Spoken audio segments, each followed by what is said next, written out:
Hello students, hi, welcome back to my channel learning with Divya. आज का जो video है ये है फाइनल रिवीजन नंबर 1। मतलब अब हम जो है टीजीटी जीआईसी के लिए फाइनल रिवीजन क्लासेस चला रहे हैं student.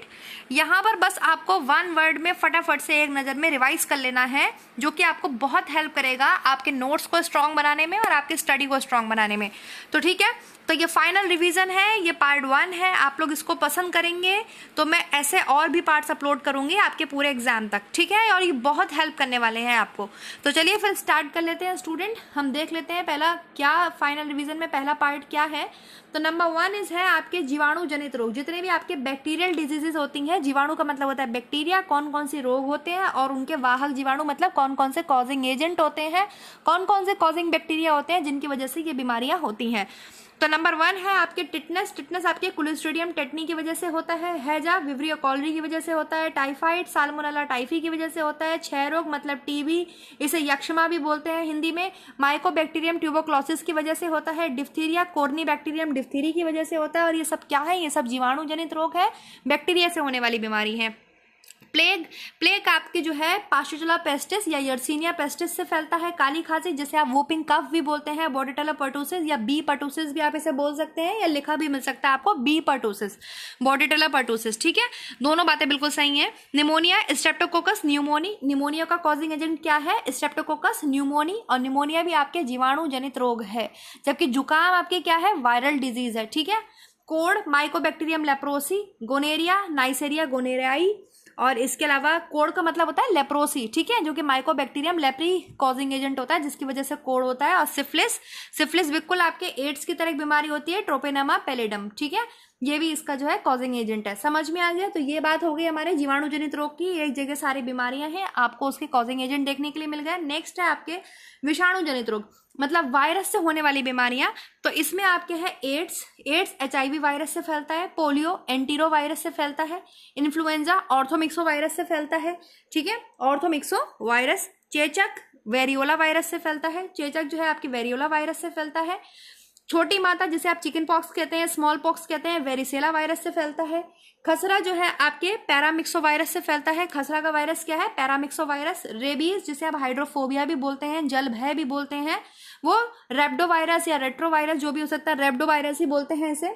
Now the next is herpes. Herpes जो है वो हर्पीज वायरस से फैलता है, ठीक है, समझ में आ गया आपको। नेक्स्ट देखते हैं परजीवी, मतलब आपके प्रोटोजोआ से होने वाले रोग। प्रोटोजोअल डिजीजेस कौन कौन सी होती है? नंबर 1 होती है आपके मलेरिया, जिसको आप पढ़ते हैं, इसका जो कॉजिंग एजेंट है वो है प्लाज्मोडियम, ठीक है। मादा एनीफिलीज मच्छर और प्लाज्मोडियम ये प्रोटोजोआ है जिससे बीमारी होती है मलेरिया। नींद की बीमारी मतलब सिकनेस जो होती है, स्लीपिंग सिकनेस, तो ट्रिपैनोसोमा, ठीक है। पेचिश। पेचिश होता है anti amoeba histolytica, anti amoeba histolytica. काला आजार जिसे आप ब्लैक फीवर भी बोलते हैं, तो लिशमैनिया डोनोवानी, इसका जो नाम होता है डिजीज का, लिशमैनिया भी कहीं कहीं में आपको लिखा हुआ मिलेगा। काला आजार जिसको आप ब्लैक फीवर भी बोलते हैं। तो ये हो गए आपके परजीवी से होने वाले रोग, प्रोटोजोअल डिजीजेस, ठीक है। Now the next one is फफूंद, फंगल डिजीजेस। फफूंद से होने वाले रोग कौन कौन से होते हैं? तो देखिए, जो फफूंद हो जाती है ना, खुजली वगैरह, शरीर पे घाव जैसा हो जाना, जैसे दमा हो गया, तो एस्परजिलस फ्यूमिगेट्स ये आपके फफूंद है। एथलेट फुट, टीनिया पेडिस व ट्राइकोफाइटॉन। खाज दाद खाज खुजली, एक्रेस स्केबिज, गंजापन टीनिया कैपिटस। इसके अलावा है दाद, ये होता है आपके टाइकोफाइटन एवं माइक्रोस्पोरम, ठीक है। ये सब इसके कॉजिंग एजेंट हैं जिनकी वजह से ये सारी बीमारियां होती हैं, तो इन्हें आप बिल्कुल याद कर लीजिए, पूछा जाता है। Now the next one is vitamin और उनकी कमी से होने वाले रोग, जो कि बहुत इंपॉर्टेंट है एंड बहुत ईजी है। विटामिन ए का साइंटिफिक नेम है रेटिनॉल, जिसकी कमी से रितौंधी, ज़लेफ्थैल्मिया, व्हाइट स्पॉट, ठीक है, ये सब प्रॉब्लम जो होती हैं विटामिन ए की कमी से होती हैं। B1 थाइमिन, बेरी बेरी, वृद्धि का रुक जाना। B2 राइबोफ्लेविन, चिलोसिस जिसे बोलते हैं आप। B3 नियासिन, इसकी कमी से पेलेग्रा रोग होता है। B5 पैंटोथेनिक एसिड की वजह से चर्म रोग, बाल का सफेद होना, वृद्धि कम होना होता है। और भी बहुत सारे होते हैं, लेकिन इन्होंने मेन को बताया है, इसमें मेन आप देख लीजिए। B6 पाइरिडॉक्सिन, इसकी कमी से एनीमिया होता है। B7 बायोटिन, जिसकी वजह से चर्म रोग, बालों का झड़ना। B12, इससे जो आपके परनीशियस एनीमिया होता है, ठीक है, तंत्र का खराब होना, जिसका साइंटिफिक नेम है साइनोकोबालामिन। विटामिन सी, इसकी कमी से आपके स्कर्वी रोग होता है, साइंटिफिक नेम है ascorbic acid. Vitamin D calciferol, इसकी कमी से रिकेट्स एंड ऑस्टियोमलेशिया भी होता है, ठीक है। Vitamin A vitamin E tocopherol जनन शक्ति का, प्रजनन शक्ति का कम हो जाना, विटामिन के फिनाइलक्यूनिन रक्त का थक्काना ये बनना, या इसको नेफ्थोक्यूनिन भी बोलते हैं।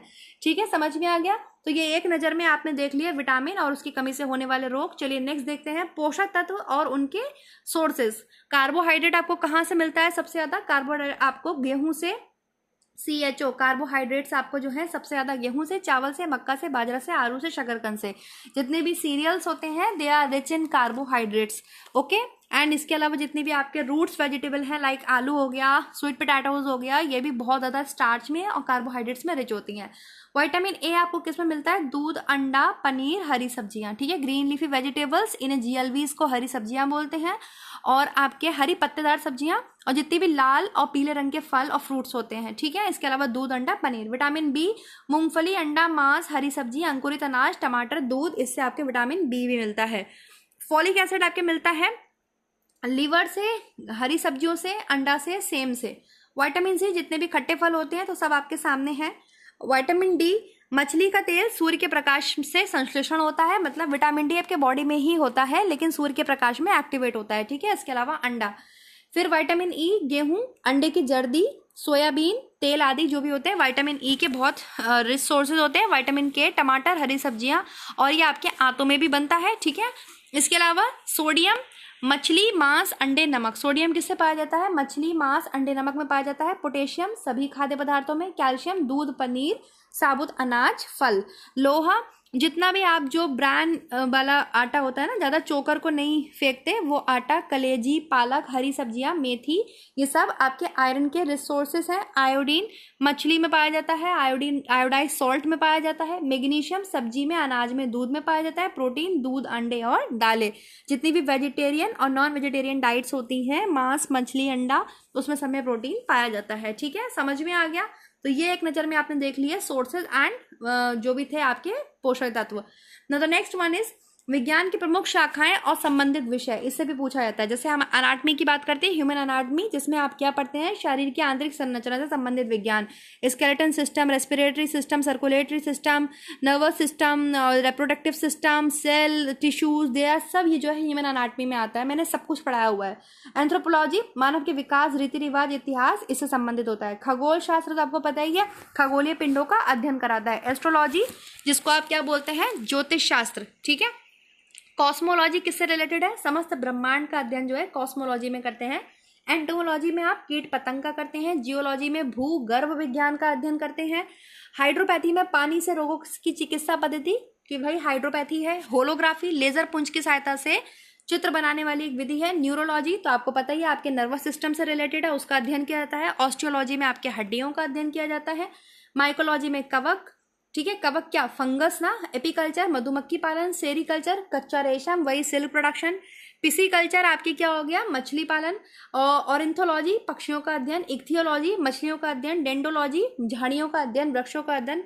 हर्पेटोलॉजी छिपकलियों का अध्ययन। और सर्पेटोलॉजी आपके सर्पों का अध्ययन। समझ में आ गया? क्लियर हो गया? तो ये नज़र में आपने विज्ञान की शाखाएं देख ली। तो स्टूडेंट ये इतना ही है। आपको पसंद आए तो लाइक, सब्सक्राइब, शेयर जरूर कर दीजिएगा और कमेंट करके ज़रूर बताइएगा कि आपको कैसा लगा वीडियो। नेक्स्ट टॉपिक के साथ मिलेंगे नेक्स्ट वीडियो में। तब तक के लिए ध्यान रखिए और अपना रिविज़न करते रहिए आप लोग। Thank you so much. Next video में मिलते हैं स्टूडेंट।